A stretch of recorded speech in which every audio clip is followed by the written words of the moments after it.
जरा सोचिए 65 लाख वोटर्स हैं और उनमें से 1 लाख वो है जो एग्जिस्ट ही नहीं करते हैं इंडिया में। नाम भी है, एड्रेस भी है, पर असल में ना तो इस नाम का कोई है और ना इस एड्रेस पे कोई रहता है इंडिया में।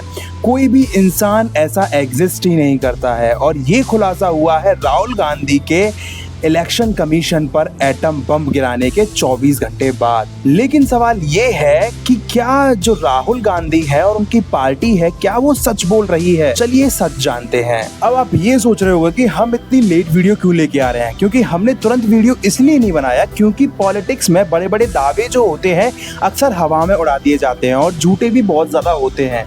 तो हम 24 घंटे रुके और दूसरी तरफ से जवाब का इंतजार किया और अब ठंडे दिमाग से दोनों तरफ की कहानी लेकर आए हैं आपके सामने। भाई सबसे पहले जानते हैं कि राहुल गांधी ने बोला क्या था। बेंगलुरु सेंट्रल की महादेवपुरा असेंबली में टोटल 65 लाख वोटर्स में से 12 लाख से ज्यादा वोट जो है वो फर्जी हैं। मतलब डुप्लीकेट नाम है, फेक एड्रेस है, 80 लोग एक कमरे में और वोटर आईडी में से फोटो मिसिंग है किसी में से।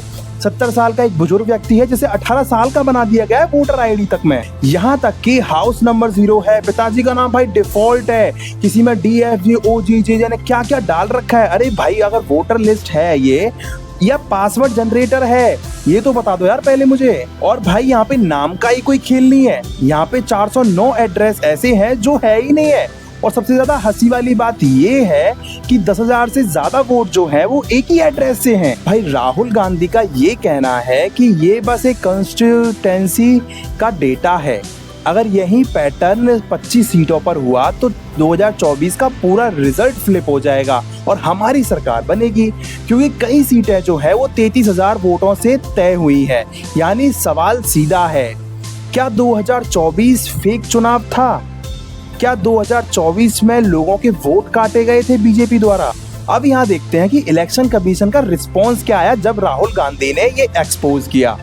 अब जब राहुल गांधी ने ये सब पोल पट्टी खोली तो आरोप लगते ही कर्नाटका इलेक्शन कमीशन ने क्लियर जवाब देने की बजाय राहुल गांधी को बोला कि आप ओथ लेकर आओ।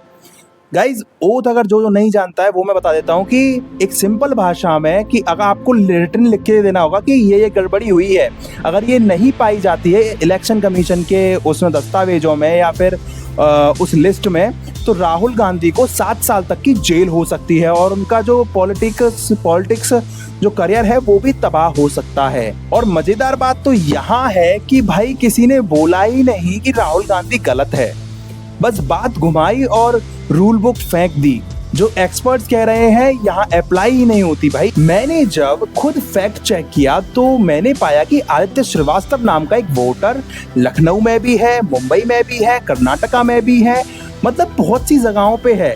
या तो वो बंदा जो है वो टेलीपोर्ट करता है या फिर सिस्टम में कुछ गड़बड़ी है। इलेक्शन कमीशन हाय हाय। तो दोस्तों ये इलेक्शन कमीशन की या कांग्रेस या बनाम बीजेपी की लड़ाई नहीं है। कल को बीजेपी विपक्ष में आई तो ये सिस्टम उन्हीं के खिलाफ भी काम करेगा, क्योंकि असली मुद्दा ये है कि हमारा वोट, हमारी डेमोक्रेसी और वो लिस्ट जिस पर पूरा चुनाव खड़ा है, अगर लिस्ट ही खराब होगी तो खेल खत्म है हमारा। अब लोग बाग ये बोलेंगे कि भाई तो कांग्रेस से मिला हुआ है, क्या कांग्रेस ऐसी है वैसी है, लेकिन मैं ये बोलना चाहता हूँ कि कांग्रेस भी कोई दूध की धुली हुई नहीं है। ये वोटर लिस्ट हर पार्टी को पहले मिलती है, तो चुनाव से पहले ये गड़बड़ी क्यों नहीं पकड़ी गई भाई, ये बताओ पहली बात तो। और महादेवपुरा का केस तो तब हुआ जब कर्नाटका में कांग्रेस की सरकार है, मतलब आपके ही अफसर ये सब कर रहे हैं और आपको पता भी नहीं चल रहा। ये कौन सी बात होती है भाई। राहुल गांधी ने ये भी स्टेटमेंट दिया कि मैनिपुलेशन हर जगह नहीं हुई है, बस वहां किया गया है ये जहां फाइट क्लोज थी, ताकि शक भी ना हो और नतीजा भी पलटा जा सके। अगर ये सच है तो ये बीजेपी की तरफ से मास्टर स्ट्रोक है, लेकिन डेमोक्रेसी के लिए एक बहुत बड़ा खतरा। दोस्तों सवाल ये नहीं है कि बीजेपी ने किया या कांग्रेस ने किया ये सब कुछ, सवाल ये है कि क्या हमारा वोट सुरक्षित है, क्या हमारी वोटर लिस्ट इतनी साफ है कि एक भी फेक वोटर ना हो, क्योंकि 1 लाख फर्जी वोट एक सीट पलट सकते हैं और 25 सीटें पलट जाएं तो पूरा चुनाव पलट जाएगा। तो 2024 सच में जनता का फैसला था या किसी और का प्लान था या एक मिली जुली एक साजिश थी?